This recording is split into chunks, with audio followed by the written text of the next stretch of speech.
It really is all starting to come to a head now. It's just undeniable at this point that the state itself is set against the British people and in favour of foreigners who break into our country. And not just the ones that break into our country, the ones that it, against our democratic will, has said in their millions that they can come and settle in this country. Nobody wanted this. Nobody asked for any of this. This was done completely. I mean, every manifesto of every party that's won for the last 50 years has said, yeah, no, we're not going to have immigration. We're going to reduce immigration. We're going to get immigration down to the tens of thousands. We're going to make sure immigration is manageable. It has not happened. And so now the country is just awash with strangers. And this is why Keir Starmer was like, yeah, well, we are risking turning into an island of strangers. Like, yeah, I know. Because I go out into my local town that just 5 years ago wasn't like this. It was a normal English town. And now it's just crazy. Absolutely crazy how just anyone from anywhere is allowed to come and live here. And we have to pay for the privilege. This, of course, has all sparked this latest sort of confrontation has been sparked by the court's decision about the asylum seekers staying in the Epping hotel, which is, again, just mad, actually. If you just think about it from a perspective that isn't invested in the conflict, you think, hang on, why would they be doing this? So, of course, the local council in Epping applied for an injunction to get the asylum seekers, 138 of them, removed from the Bell Hotel in Epping because a couple of them had sexually assaulted kids. And the government decided to appeal this on specific grounds. They actually have... the government lawyers say it was relevant public interests in play are not equal and are fundamentally different in nature. Yeah, there's a bunch of very suspect men that we have to pay to house here, and then you've got the normal people of Epping who are worried that these men are going to do something to their children. So yeah, you're right, they're not equal. One side shouldn't even be in the country, and the other side is right by default. So weird how the government's like, yeah, no, this is a problem. Because, and this is the thing, they realised that, oh wait, there will be a wave of legal challenges from other councils over the use of hotels in their area if Epping's victory would set a precedent. So they know, all right, our intention to bring in loads of foreign men will be made much more difficult if we allow this. And so, okay, what a shock. What a shock. Lord Justice Bean at the High Court said the High Court ruling by Mr. Justice Eyre failed to consider the challenges of relocating the migrants. Well, I'm sorry, how's that our problem? Deport them. They shouldn't be here. The judge's approach ignores the obvious consequence that the closure of one site's capacity means capacity needs to be identified elsewhere in the system. Too bad. Deport them. They shouldn't be here. And yeah, it does look like the rights of the illegal immigrants are being put above the rights of the British people. That's entirely true. That is what it looks like. And it seems to be the actual case of the matter. The actual facts seem to be that that's what they're doing. And again, you've got to remember, these aren't exactly good guys as far as we can tell. But Lord Bean said that this was worrying, because if an outbreak of protest enhances a case, this runs the risk of acting as an impetus for further protests, some of which may be disorderly around asylum accommodation. There's a risk of encouraging lawlessness. Oh yeah, I'm sure that telling people, no, you have to have the rapists in your community within walking distance of a school is definitely not going to cause any protest. I mean, that's what's been causing the protests so far, but I'm absolutely certain that you telling everyone to shut up and suck it up is definitely going to stop the protests. And this is genuinely what they're worried about. And unsurprisingly, it's what they're worried about, because I think it's going to continue to happen. In fact, we know it is. It's already happening. But this is just one of those things where you can't help but feel that when they say it's not equal, they're not wrong. But the problem is the locus of their attention, right? So as you can see, Piers Riley Smith for Somani Hotels, they own the Bell Hotel, said this risks precedent being set. Well, yeah, but obviously you'd be against it because the government is bribing you, paying you to host migrants in the hotels. So why would we listen to you? Obviously you're going to be like, oh no, we should definitely have the migrants in our hotel because ka-ching. And again, the argument, there's no evidence exactly where they'd go if the judge's decision was not overturned. And they overlooked the hardship the migrants would face. I don't care. I'm not overlooking it. I don't care. I mean, personally, I'm in favour of corporal punishment for them breaking into our country. Right? I'm in favour of the state literally arresting them, putting them in stocks, and having them flogged, and then deported back to wherever they've come from for the temerity of breaking into our country and then attacking our children. Right?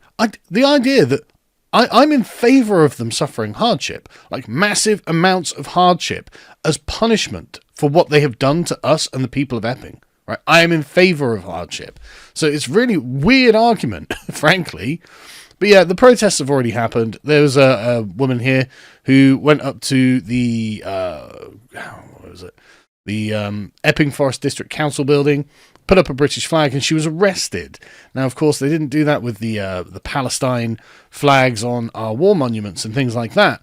So again, it shows you where the locus of concern is, right? Because what does putting up a flag mean? A flag is a symbol. A flag is an embodied representation of something else.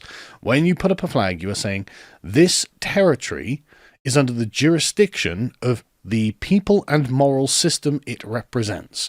And so when you put up the Palestine flag, that's being used as an embodiment of foreign people and the moral system of leftism, the moral system of extreme radical leftism, to say, no, this when you see this flag, it is a representation of the moral jurisdiction of radical left-wing lawyers, radical left-wing politicians, and radical left-wing activists, and the foreign client groups that they represent. When you see the British flag, or more pertinently the flag of St. George, what that states is this is under the moral and legal jurisdiction of the British people, and in the case of England, the English people, and it is their interests, their rights that are being upheld, their claim to the country that is being represented in the flag. That's why they arrested the mother of Epping, and that's why they didn't arrest the Palestinians. The police know which side they are on. They are the police of tolerance and diversity. They are the police of the international multiculti global order. That's what they are here to defend. And that's why they have such trouble recruiting. That's why they have such trouble retaining police officers. That's why their job conditions are so difficult. They are, in effect, an army of occupation. They are here to protect an imposed globalist order that people never voted for, didn't want, and don't support. And so no wonder it's so difficult for them to keep and maintain recruits. No wonder there's so much resistance and friction between the police and the communities they are supposed to police. I remember this is meant to all be done by consent, but people just don't consent anymore. People just don't want this. Anyway, you might be thinking, well, hang on a second, what are you talking about? What proof do you have that these judges are far left and that this is a liberal international order? Well, quite a lot, actually. And this is a remarkable article on Sky News.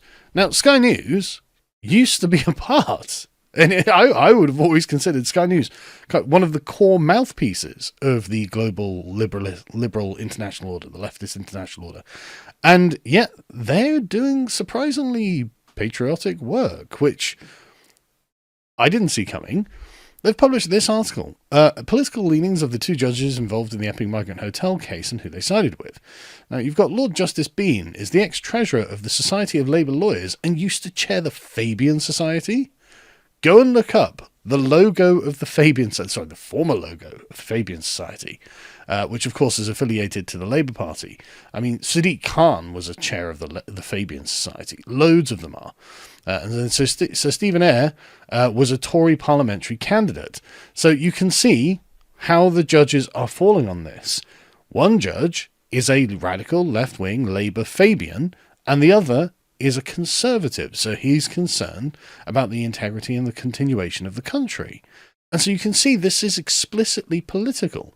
There is a political war going on in the judiciary, and a bunch of leftist judges are making their judgments and their decisions. And so basically we have to hope that the last analysis is done, the last judgment is made by a conservative justice. We just have to hope that that's the case, because otherwise we get, and let's be real, I think the system is just going to essentially sort of not rig it, but be structured in such a way that the highest level of judges is definitely going to be the international lib types, and they're going to rule in favour of the foreigners. And they do it every time. It's not an accident that this happens. This is just the way the system is set up. And this is, again, the purpose of the system is what it does. This is how it operates for a reason. This is the two-tier nature of the system. It is designed to extract wealth, extract power, extract resources, extract anything that it needs, manpower, out of the native population of this country, and then use those resources, use that power, use that money in order to facilitate the plantation of this country with foreign colonies. And it doesn't matter how much you object to that. They will just arrest you. They will just use the system against you, make their rulings against you, regardless of how ridiculous it looks, regardless of the fact that they know that this is going to cause protests, way more protests.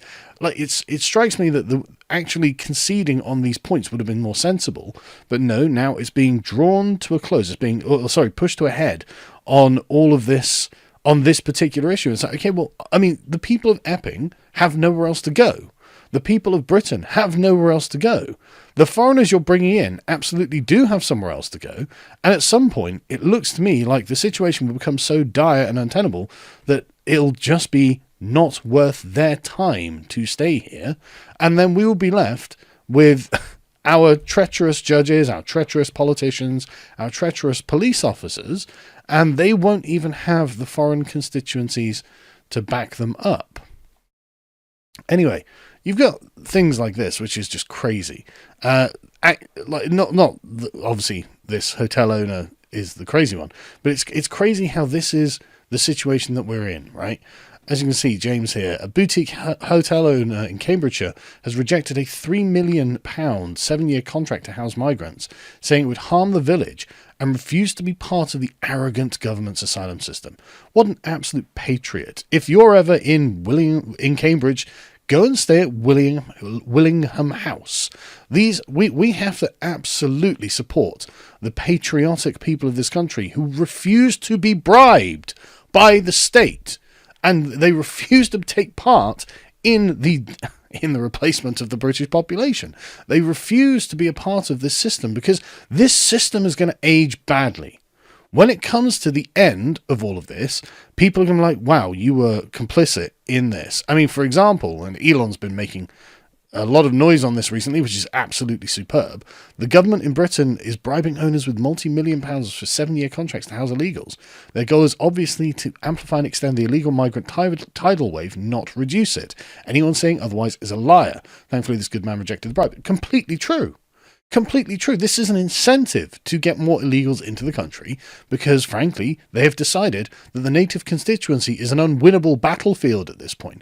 They can't politically compete with the natives, so now they have to start courting foreigners. And remember that they turned one of these hotel owners into a billionaire doing this.